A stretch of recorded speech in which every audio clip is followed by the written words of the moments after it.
Hey everyone, what's up? It's Megan here. Hope you're having a fantastic day. Hey, wanted to come live to you and talk about the number one fear that everybody has, and that is public speaking or presenting.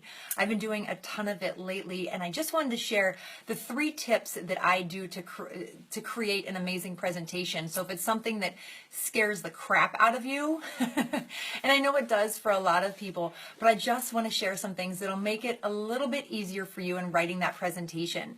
So if you're on with me live, drop me a hello, let me know who is there. I would love to know, hear from you. I would love to hear from you. So what I want to dive into. So the very first thing, I know public speaking is a huge fear for people, but the one thing you need to do is actually prepare for it. Because I hear a lot of people when they're going to go give a presentation and they're like, oh, I know the material. I'm just going to wing it. I'll shoot from the hip. That's how I'm best. Is that you? Drop me a 1 if that's you. Well, I'm here to say I have tried that and it's not the best way to do it. So one of the first tips I have is to always prepare and to write it out. And you're like, ugh, I don't want to write it out. I'm just going to write it out on bullet points. No, I literally write it all out. And these are tips and things that I have learned throughout the years of working with people that have helped me with my presenting skills. And I write it out. And here's the tip. Here's the key when you write it out or you're writing anything, write in a font that you like to read. Think about that. Automatically we default to like Times New Roman or something like that, but put it in a font that you like to read. So for me, it's Corbel 14. That is what I write in. And it just makes it a lot easier because it's easier on your eyes when you're reading it.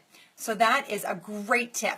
Here's tip number 2. When you're preparing for a presentation and you're writing it out in a font that you like to read is to, I totally went blank for a second, is to write all your points on separate pages. So think about that. Why am I writing all of my points on separate pages?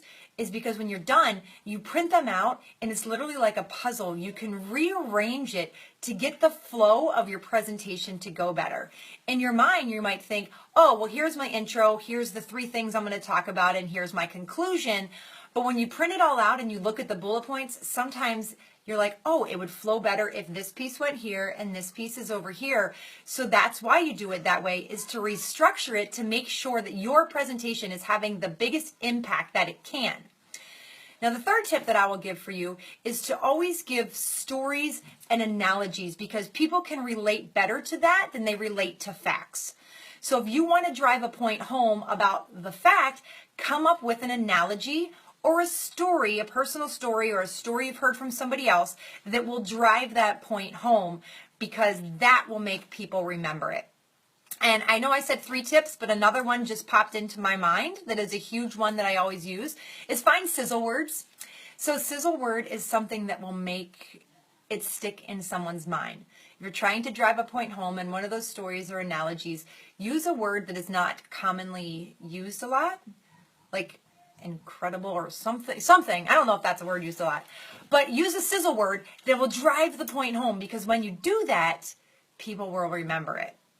So I hope this was helpful. If it was, please drop a comment below. Share this or tag somebody in this that you know has a presentation coming up and they just hate that public speaking part.